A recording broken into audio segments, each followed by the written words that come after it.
India news देख रहे हैं आप, आपके साथ मैं हूं रचना। दिल्ली मेट्रो से सफर करने वालों के लिए एक खुशखबरी है। जो लोग कम भीड़भाड़ वाले वक्त पर यानी कि नॉन पीक आवर में सफर करेंगे, उन्हें किराए में 30% की कटौती मिल सकती है।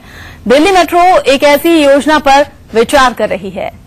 दिल्ली मेट्रो ने नॉन पीक आवर के लिए 3 स्लैब तैयार किए हैं, सुबह 6 बजे से 9 बजे तक, सुबह 11 बजे से शाम 5 बजे तक और फिर रात 8 बजे से 11 बजे तक। यानी कि अगर आप नॉन पीक आवर में इस तरह सफर करते हैं इन तय वक्त पर, तो आपको 30% कम किराया देना होगा।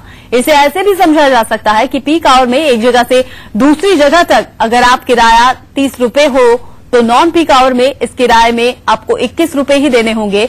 अब देखना है कि दिल्ली मेट्रो अपनी इस नई योजना पर मुहर आखिर कब तक लगाती है।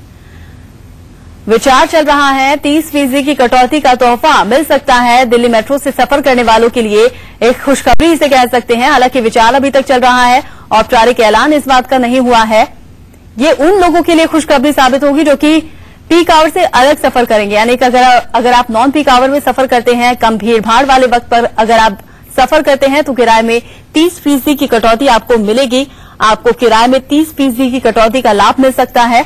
एक ऐसी योजना पर फिलहाल दिल्ली मेट्रो योजना पर विचार कर रहा है। आपको बता दें कि 3 स्लैब इसके लिए तैयार किए गए हैं, जिन पर विचार होगा। इन 3 स्लैब में एक स्लैब होगा सुबह 6 बजे से 9 बजे तक, फिर सुबह 11 बजे से शाम 5 बजे तक। ये नॉन पीक आवर होगा, जबकि कम भीड़भाड़ लोगों को मिलेगी।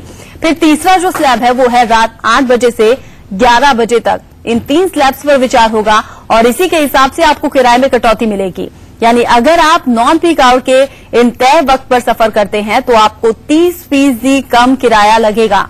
ऐसे समझा सकते हैं इसे हम आपको कि अगर आप पीक आवर में एक जगह से दूसरी जगह जाने पर 30 रुपए देते हैं, तो इसे कटौती के बाद आपको 21 रुपए ही देना होगा। और इस पर बातचीत के लिए रुक करेंगे हमारे संवाददाता रजनीश शर्मा हमारे साथ जुड़ गए हैं। रजनीश, विचार चल रहा है, लेकिन ये तोहफा आखिर कब तक मिल पाएगा लोगों को, जानकारी कुछ?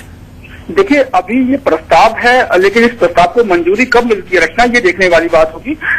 ये जो प्रस्ताव में से अहम बात रखना ये भी है कि जो मेट्रो की जो पार्किंग है और मेट्रो की जो बसें हैं, जो फीडर बसें चलती हैं, जो लोगों को अपने जहां से वो जाना चाहते हैं वहां से वो मेट्रो स्टेशन तक लाने के लिए होती है, लेकिन उसमें ज्यादातर लोग ऐसे भी करते हैं जो मेट्रो स्टेशन ना जाके रास्ते में उतरते हैं।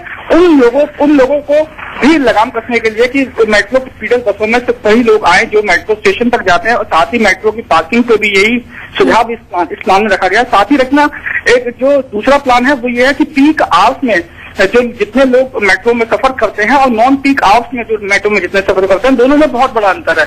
तो नॉन पीक आवर्स में जो लोगों की संख्या को बढ़ाने के लिए ये इसकी प्लानिंग है, और 30% जो मौजूदा किराया है उससे 30% किराया कम करने की प्लानिंग है। अब ये देखने वाली बात होगी कि इस प्रस्ताव को मंजूरी कब तक मिलती है, और अगर इसे मंजूरी मिल जाती है तो डीएमआरसी साफ तौर से डीएमआरसी का ये प्रयास है कि नॉन पीक आवर्स में जो लोगों की संख्या है, जो दिल्ली मेट्रो में सफर करने वालों की, उनकी संख्या पाई जाए। जी बिल्कुल, फिलहाल के लिए तो इसे खुशखबरी ही कहेंगे और बहुत जल्द हो सकता है कि दिल्ली में मेट्रो में सफर करने वालों को ये खुशखबरी मिल भी जाए, क्योंकि अभी विचार चल रहा है 30% कटौती आपको किराया देना होगा अगर आप नॉन पीक आवर में सफर करते हैं। तो रजनीश, शुक्रिया ये जानकारी हम तक पहुंचाने के लिए।